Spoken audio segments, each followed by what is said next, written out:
So that means that the hydrogen atom on a cellular level, the cells cannot uptake the light properly anymore on certain spacings of the DNA. Certain, if you look at back this up from the color, the DNA, we're talking about the distance of the chromosome. Remember, the body is reproducing cells at the rate of 50 million per second if you're healthy.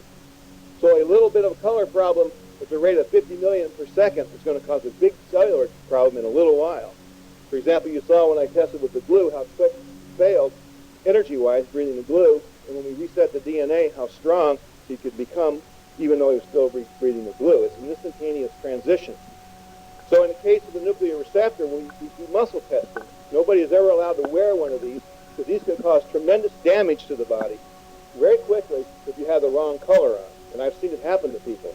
I've seen people put these things on and you think they've taken about 2 grams of niacin a minute later because they just start getting a tremendous histamine reaction because their body goes crazy because they're detoxing so fast. So you have to muzzle test to find out what color you're weak in and work with that color. Then over a period of time working with that color, you'll see changes in your life.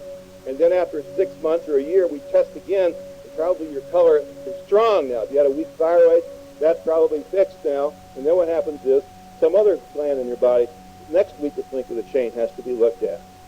And the thing about vitamins and nutrition, pyramids and receptors, remember this, your body has to heal itself. These are only technical devices to help the body assist itself in making these changes.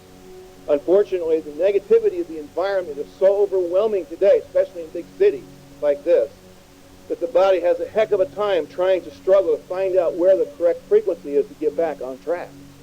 And that's not necessary to be that way. And people that really get into these programs, I use, for example, I have my own formulas of trace minerals and vitamins. I even have a liquid vitamin formula combined with a trace mineral now today. It's amazing because I found that by combining liquefying vitamins and mixing with trace minerals, they become assimilable so much faster within seconds. You can tell the difference. I don't like, as a matter of fact, I tell people if they don't feel the difference in a few hours on our mineral formulas alone, they're not for them. Used to be, okay, you can't reproduce a single cell in your body without a negative ion, okay? Can't do any cells at all. So if I close the door, took all the negative ions out of the room, you'd all be dead in 20 minutes. Fast, okay? Now, let's look at the air. Okay, if this were about 25 years ago, in this room, as we were breathing it, we would have had about 2,500 negative ions, okay, to 3,500 positive ions. That would have been a room ambient temperature of ions. That was 20 years ago.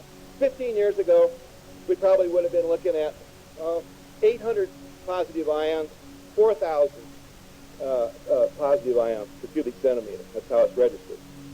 Today, we're looking at probably, in the world, in a room like this, probably 150 negative ions and 5,000 positive ions.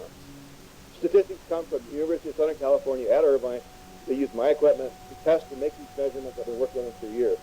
So we're on the borderline now, right, in a room. And go outside, there's those trees out there. We're probably going to get probably 2,500, not 2,500, but probably about 750 negative ions around some of those trees to 5,000 or 6,000 positive ions, because now we're going to get more automobile exhaust. You get in a jet airplane, okay, with an aluminum fuselage, it produces a positive ion effect. How many negative ions we get in an airplane? Nada, zero, minus, nothing. So what happens is when you get in that plane and you go for a 2-hour flight, you get out, you're a little wigged out, you get off that plane because your body's producing free radicals while you're in there. Now you get somebody that's very sensitive, they don't take care of themselves. A lot of people don't take care of themselves, and so what happens is their precursing energies are very low, like an airline stewardess, and bam, they're going to have cancer right away. Because how can they not have cancer? Their body has no negative ionization. I used to build a pocket personalized ionizer that you put in your pocket, and we used to fly around on planes and wear these things and produce negative ion fields for 3 or 4 rows. Of course, when the approaches started getting stopped, eliminate that. But I quit doing it because they were expensive to make and people didn't understand the process of what negative ions did. We found that the receptor helps. I've got a lot of airline pilots there that wear these things because they produce a negative ion effect inside the body. But still, you need to have negative ions. Now, at NASA, what did we do? Guess what? At NASA, we put negative ionizers in a lot of the spacecraft because we knew better. The commercial airlines didn't want to spend the money. They don't even want to feed you properly on these damn planes, let alone put a negative ionizer in there and allow you to be healthy. The airline industry could care less about your feelings and your health. All they want to do is see if we can get, instead of, used to be 2 and 3 rows, 3 seats here, 2 there, and a little, now it's 3 and 3. Pretty soon it'll be 4, and you'll go in the plane like this, getting down the aisle. And the food, you know, you take it home and give it to your dog, he won't even eat it. I mean, that's where airlines are, and that's unfortunate, but it's true. The same thing in the cover-up with the ozone layer up here. The ozone layer is not being destroyed by fluorocarbons. I'm sorry, thank you very much. This book documents the fact it doesn't. The Global 2000 report put out by the U.S. government said that wasn't true. The ozone layer was being destroyed by high-flying jet aircraft. That's what was causing it. Came out very clear during Reagan's administration, produced during Jimmy Carter's time in office. Global 2000 report. We sold lots of them right here in Chicago from the government office down here. So as a result of that, you know, the first thing you got to do when you deal with the ozone layer is start building your immune system up. You know, I've never worn sunglasses. You don't have to wear sunglasses. You don't have to be afraid of ultraviolet. You have to develop what's called auric offset.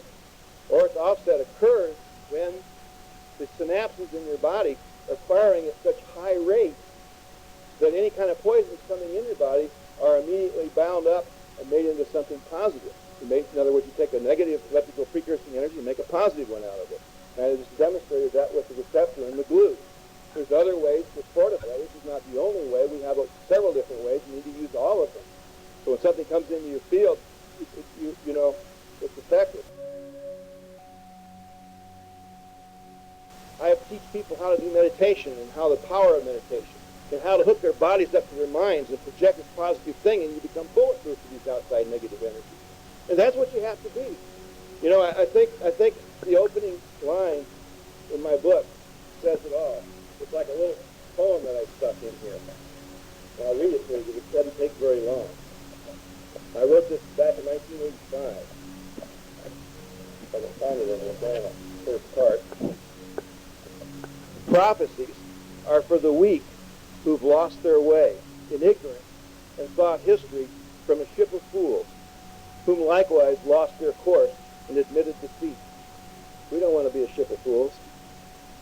So live in the now and create your own reality, rather than riding in the wake of another, and give our prophets some time to sleep. How many of you listen to this negative stuff and believe it? It's not going to happen. You're going to change it. You're going to make it different. You have to make a difference inside of you. You have to light the fire of truth and consciousness inside yourself, and that's what we got to do.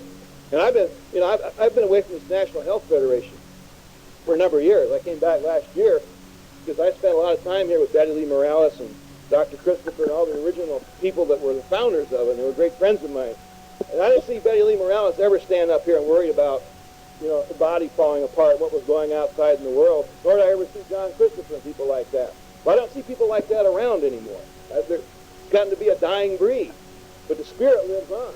And we've got to resurrect that feeling and not make these people's lives who guided me in my early days in this whole movement, make it a worthless endeavor. Let's make it a powerful endeavor. Let's bring this energy back. This federation needs to come and get lifted up again. I really hate seeing small attendance like I'm seeing at this show versus what I used to see 15 and 20 years ago. There's too much politics going on. We don't have time for that. Politics are what destroy things, you know. We need to unify the spirit of this thing, get our precursing energy centered, get our power up, our aura field up, and not let it come down. And not let when you go home and you're around people that are ignorant, affect you. And that's the hardest thing. That's why I designed these pyramids to go over beds and systems and ionizers to your house and these things called star orbs to get rid of ELF and all this other stuff that I've developed over the years. Because you have to go get high at home now. You can't do it in the environment out here anymore.